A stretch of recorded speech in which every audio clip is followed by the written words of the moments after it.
Fala, torcida vascaína, Felipe Tio de volta na área com a última parte da análise sobre os contratados do Vasco em 2019. Para você ver o começo dessa análise, clica aqui no card que eu vou deixar disponibilizado para vocês. Assistam aí o começo dessa análise e vão agora para a parte final. Sem mais delongas, manda aí o restante da análise dos contratados do Vasco em 2019. Pouco depois, no dia 24 de junho, teve a contratação do Richard, o vídeo comentando a contratação do Richard, melhor dizendo, né? Uma contratação que eu aprovei. Aprovei por quê? Porque foi uma contratação de emergência, né? O Vasco montou mal o elenco dele mais uma vez e foi perceber no transcorrer da temporada, com o carro já andando, que tinha peça faltando no elenco. Basicamente, o Vasco montou um elenco cheio de segundo volante e nenhum primeiro volante. Aquele jogador que é um pouco mais combativo, que tem um pouco mais ali de pegada e não é tanto de chegar na frente. Pode ter essa característica também, é claro, mas o ponto principal do primeiro volante tem que ser a marcação. E o Vasco não tinha esse tipo de jogador. Felipe Bastos, Lucas Mineiro, Andrei, nenhum jogador desses tem essa qualidade. Acabou sobrando para o Raul essa missão de jogar como primeiro volante. Era quem mais conseguia dar conta do recado por ali mesmo, né? Mas estava jogando fora de posição. Tanto que a gente vai ver que quando entra o Richard e o Raul pode ser avançado, o futebol dele vai subir muito de qualidade. Porque aí ele está jogando na posição dele de direito, na posição onde ele pode explorar melhor as suas principais qualidades, que é a velocidade, chegar na frente como elemento surpresa. Então, a gente precisava de um primeiro volante para poder cobrir esse rombo no elenco. E aí, é mais uma das situações em que o empréstimo aparece como uma opção inteligente, né? De acordo. Por quê? Aí, paciência, né? Você tem que pensar a curto prazo, você tem que pensar em apagar o incêndio e dane-se aí, médio e longo prazo.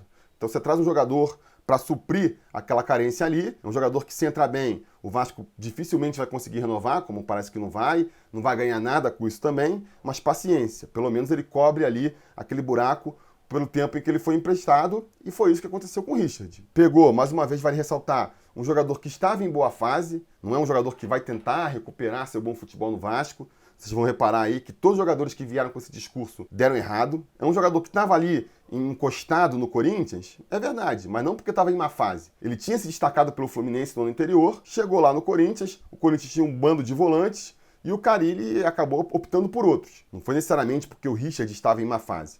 E aí veio para o Vasco e conseguiu suprir essa carência do time. Eu acho que muito ali do sucesso do Vasco no segundo semestre passa, sim, pela entrada do Richard no time. Eu sei que os últimos jogos, principalmente do Richard, causaram uma impressão muito ruim sobre o jogador, né? Porque eu acho que a partir do momento em que o Vasco conseguiu garantir a permanência na primeira divisão e ficou claro que ele não ia permanecer para o ano seguinte, e ele também não estava recebendo salário, aquela história toda, eu acho que o jogador começou meio a largar de mão, começou a jogar bem mais desmotivado, vamos dizer assim, e aí foi inteligência do Luxemburgo de sacar isso e, cara, então beleza, você não joga mais, vamos dar uma chance pro Bruno Gomes aí. Apesar disso, até ali, eu acho que ele foi um jogador importante, nunca foi um talento que encheu os olhos da torcida, né? Que nem o Marco Júnior, mas foi um jogador que teve uma importância tática muito grande pro Vasco. E ajudou bastante o restante do elenco a render melhor. Então eu considero que foi uma boa contratação do Vasco, sim, uma contratação emergencial para corrigir um erro lá do começo da temporada, mas que deu muito certo. O Richard, que fez 24 jogos pelo Vasco, 21 completos, nenhum gol, mas chegou a dar uma assistência também para gol, né? E que eu considero aprovado. Foi uma contratação boa, então vou botar aqui como a terceira contratação certa do Vasco e um acerto meu também, que tinha aprovado a contratação dele. Alguns meses depois, a gente vai ter a contratação do Cleiton. Eu fiz um vídeo comentando a contratação dele no dia 4 de setembro. O Cleiton, que foi a escolha do Vasco depois de passar ali 2 meses procurando por um centroavante. Era outra deficiência do elenco do Vasco, realmente. Faltava um centroavante nessa equipe aí. O Vasco tinha muita dificuldade de botar a bola para o fundo das redes. Mas aí é aquilo que eu sempre falo também, né? O Vasco não tem dinheiro para contratar um bom jogador? Tudo bem, eu aceito. Agora, isso não te obriga a contratar um jogador ruim. Não tem dinheiro para contratar um jogador bom? Não contrata ninguém. Arranja outra solução. Porque o Vasco foi lá, tentou o Aragonó, tentou o Arthur lá do Palmeiras, tentou um monte de nome, não conseguiu ninguém. Cara, bota a viola no saco e vamos procurar outra alternativa. Não foi o que acabou tendo que fazer? Acabou que fez isso. Foi lá buscar o Ribamar, que estava treinando em separado, foi tentar botar o Marrone de falso 9, foi pensando em outras alternativas. Foi o que o Vasco fez no final das contas? Podia ter feito sem gastar o dinheiro aí contratando o Cleiton, não é mesmo? O Cleiton, para mim, é a síntese de vários erros que o Vasco faz na hora de contratar. Primeiro, aquilo que eu falei, né? Contrata um jogador ruim porque não consegue contratar um jogador bom. Não precisa. Se não consegue contratar um jogador bom, não contrata ninguém. Tenta achar uma outra solução com quem está no elenco, dá oportunidade para alguém da base. É uma solução melhor do que trazer mais um cara ruim para o elenco. Segundo, é mais um jogador que o Vasco traz com aquela expectativa que ele vai reencontrar seu futebol no clube. O Cleiton, um jogador que apareceu muito bem no Figueirense, mas isso faz uns 3 anos atrás. Foi contratado pelo Corinthians e desde então não deu certo mais em clube nenhum. Do Corinthians ele foi pro Bahia, aí o Atlético Mineiro comprou, não deu certo mais em clube nenhum. E aí o Vasco acha que no Vasco ele vai dar certo. No Vasco ele vai dar certo. Ainda mais nessa circunstância, você está trazendo um jogador por empréstimo para a reta final do campeonato, esse é o terceiro erro. E aí você vai trazer um cara que está sem jogar há mó tempão? Não faz sentido, que eu falei já sobre empréstimo. Você vai trazer um cara sobre empréstimo, tem que ser um cara que em outras circunstâncias o Vasco não conseguiria trazer. E tem que ser principalmente um cara que está jogando, um cara que vai entrar, já vai entrar com tudo. Não um cara que ainda precisa recuperar seu futebol para ver. Então assim, foi uma coleção de erros essa contratação do Cleiton e não à toa acabou não dando em nada, né? Foram só 7 jogos que ele fez, nenhum completo, não fez nenhum gol, não fez uma assistência. Dá pra dizer que o Cleiton não fez nada pelo Vasco. Essa que é a verdade. E aí, finalmente, a gente vai entrar naquelas contratações ali, no apagar das luzes, no fechar da janela de transferência.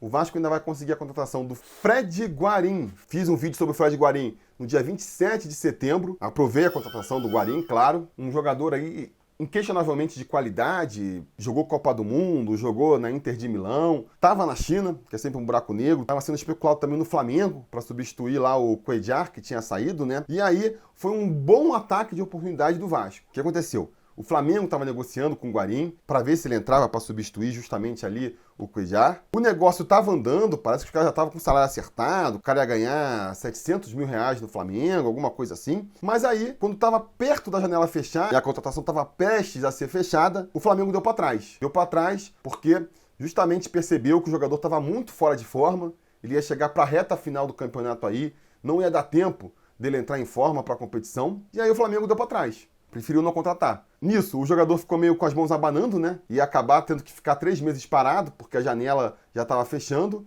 E aí o Vasco chegou lá e falou, cara, para você não ficar parado, você não quer jogar aqui no Vasco? A gente não vai poder te pagar 700 mil por mês. A gente vai te pagar bem menos. Mas aqui você vem, vai ser ídolo, vai ter espaço para jogar e não fica parado.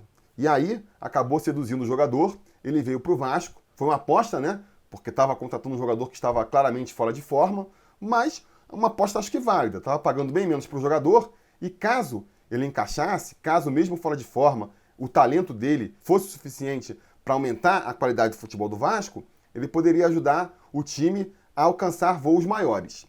Acabou não acontecendo, o Guarim demorou para se adaptar no Vasco, acabou que ele entrou no time bem naquela melhor fase do time na temporada, né? Quando o Vasco tinha conseguido ali 3 vitórias consecutivas e desmontou um pouco o time, porque o Luxemburgo teve que fazer mudanças táticas no time para adequar o Guarim ao time. Essas mudanças não funcionaram no primeiro momento, acabou desarrumando o time ali, e quando o Guarim realmente começou a mostrar resultado, o Vasco já não estava disputando mais nada. Então, assim, essa foi uma contratação que eu aprovei, foi uma contratação que eu acho que foi certa do Vasco, mas que eu ainda deixo em suspenso se foi uma contratação que deu certo ou não. Acho que depende muito da renovação do Guarim.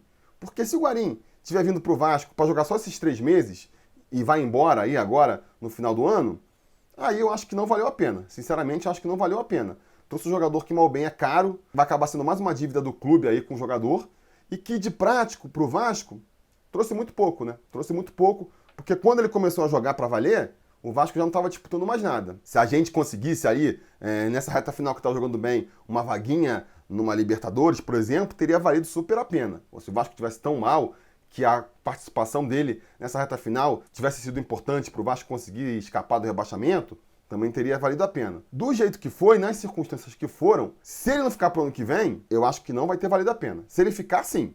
Porque a gente vai ter um baita de um jogador pro ano que vem. Ele mostrou nas últimas partidas dele aí pelo Vasco o diferencial que ele pode ser pro time. Então eu vou deixar essa avaliação em suspenso, tá? Vou botar aqui o Fred Guarim, que fez 12 jogos com a camisa do Vasco, 6 jogos completos, 3 gols com a camisa do Vasco. Então aí, ó, já mostrou que pode ser um artilheiro sim.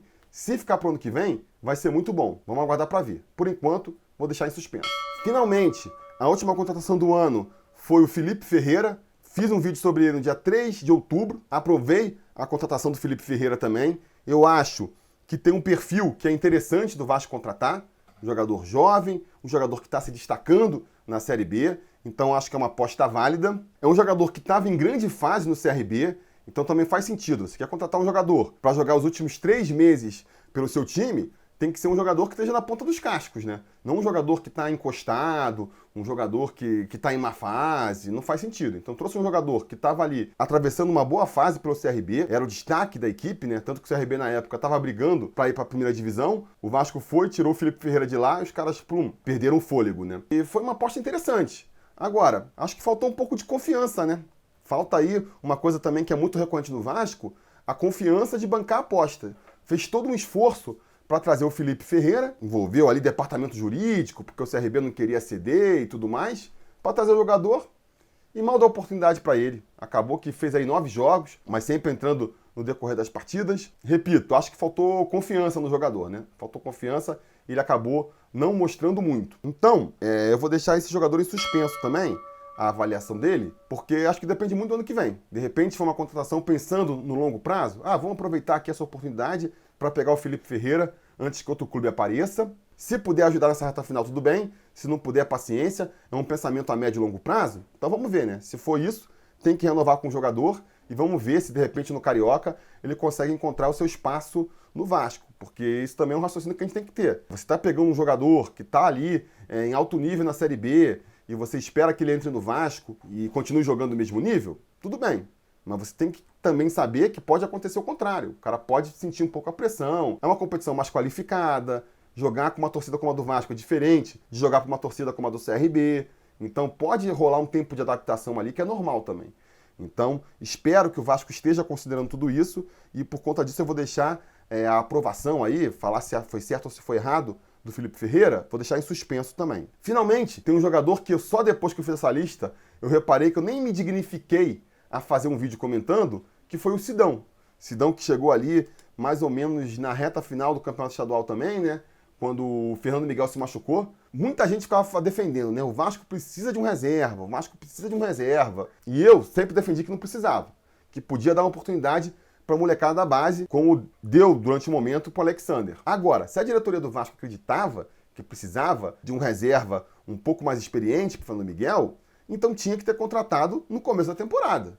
Não fazer como fez, né? Foi empurrando com a barriga, aí quando o Fernando Miguel se machucou, lá naquele jogo contra o Santos pela Copa do Brasil, aí, não, vamos contratar um jogador. Pô, o Alexander já vinha indo bem como reserva do Fernando Miguel, acho que nas partidas que ele atuou muito bem, e aí de repente teve ali seu desenvolvimento interrompido para trazer o Sidão, que, cara, francamente, sabe, acho que não faz nenhum sentido. Aqui, ó, o Alexander fez 3 jogos com a camisa do Vasco, né? 2 completos e um parcial, que foi justamente quando substituiu o Fernando Miguel, né? Acabou sofrendo muito gol, sofreu 7 gols em 3 partidas. Porque jogou aquela partida contra o Atlético Paranaense ali, né? Onde eu não vi ele tendo muita culpa nos gols que o Vasco sofreu. E repito, tava num processo também ali de adaptação, né? Um moleque de 19 anos assumindo o gol do Vasco. É assim, um efeito colateral com o qual você tem que lidar. Acabou trazendo o Sidão depois, pra quê, né? Pra quê? Acho que ajudou muito pouco. Não sei qual é o salário dele, mas foi um dinheiro jogado fora. Poderia ter gastado com outra coisa. O Sidão que fez 7 partidas pelo Vasco, 6 jogos completos, um parcial, sofreu 9 gols. Mais de um gol por partida também. Repito, acho que foi um desempenho fraco do Sidão, mas mesmo que tivesse sido bom, eu ainda reprovaria essa contratação. Então vai ser mais uma contratação que, na época, eu devo ter falado em algum vídeo aí, mas só não achei. Eu reprovei, vou considerar aqui que foi mais um acerto meu e mais um erro da diretoria. Mais um erro de contratação da diretoria. Então, a gente está falando aqui, ó, de 13 erros da diretoria para 3 acertos. 13 erros para 3 acertos, desconsiderando aí o Guarim e o Felipe Ferreira. Se você quiser aí, né, passar um pano pro Campelo, você pode botar aí 13 erros e 5 acertos. Eu ainda acho que é um aproveitamento bem baixo. Acho que é um aproveitamento bem baixo. Se você considerar aí 3 acertos em 16 contratações, dá um aproveitamento de 18%. Se quiser ser benevolente e considerar o Guarim e o Felipe Ferreira como acertos, vai dar 28%, muito abaixo. Para mim é muito abaixo. Você contratar 18 jogadores e no final falar que só 5 deram certos e achar que é normal, achar que deu azar, me desculpa. Mas aí você está muito errado. Você tá precisando melhorar aí seu padrão de qualidade, seu padrão de exigência. Pô, tem que ser mais 50% no mínimo. Não quero 100% aqui, mas tem que ser lá, algo perto dos 60%, 75%. É o que eu imagino. Vamos melhorar aí nesse departamento de prospecção do Vasco, ao invés de ficar fazendo pano e falando que fez bem. É o primeiro passo. O primeiro passo para o Vasco ter um ano de 2020 bom é acertar nessas contratações aí. E mais certeiro na hora de contratar. Se achar que está fazendo tudo certo e só está dando azar, a gente vai quebrar a cara de novo. E quanto a mim, nas minhas projeções aqui, acertei 9 das 16 contratações. Já dá ali um aproveitamento de 56%, já é um aproveitamento mais aceitável, né? Não está ali naqueles 70% que eu exigi do Campelo, mas mais de 50%, que significa que eu acertei mais do que eu errei. Se a gente for considerar aí o Guarim e o Felipe Ferreira como acertos, aí então meu aproveitamento vai para 61%, dá ali quase 2/3 de acertos. Então acho que já é um aproveitamento bem melhor, o dobro do Campelo, né? Isso aqui, ó, sem ter departamento de prospecção, sem poder me dedicar 100% do tempo a ficar analisando os jogadores. Então, amigo, significa que o desempenho aí do Campelo e do departamento de futebol do Vasco tá muito ruim ainda. E aí, você resolve isso, não é passando pano, justificando que foi azar. É trabalhando para ver onde errou e melhorar. Essa que tem que ser aí a postura do departamento de futebol do Vasco.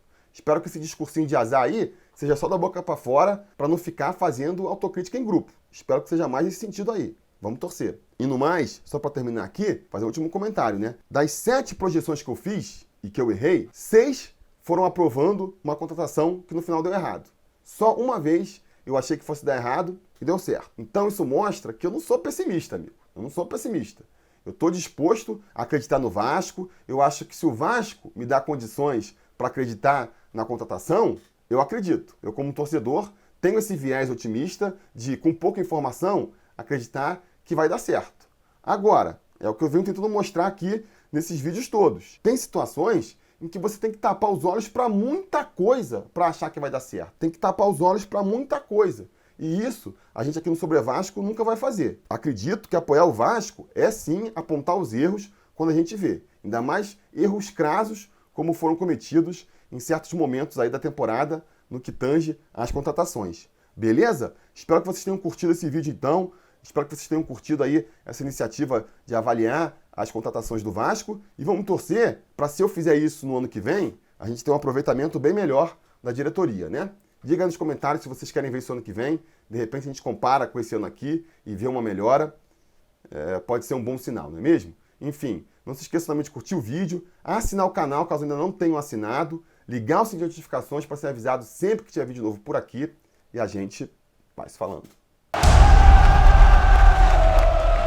A realização desse vídeo só foi possível graças ao apoio inestimável dos conselheiros do Sobre Vasco. Ajude você também ao Sobre Vasco continuar no ar, se tornando um apoiador em apoia.se/Sobre Vasco ou sendo um membro do canal aqui no YouTube.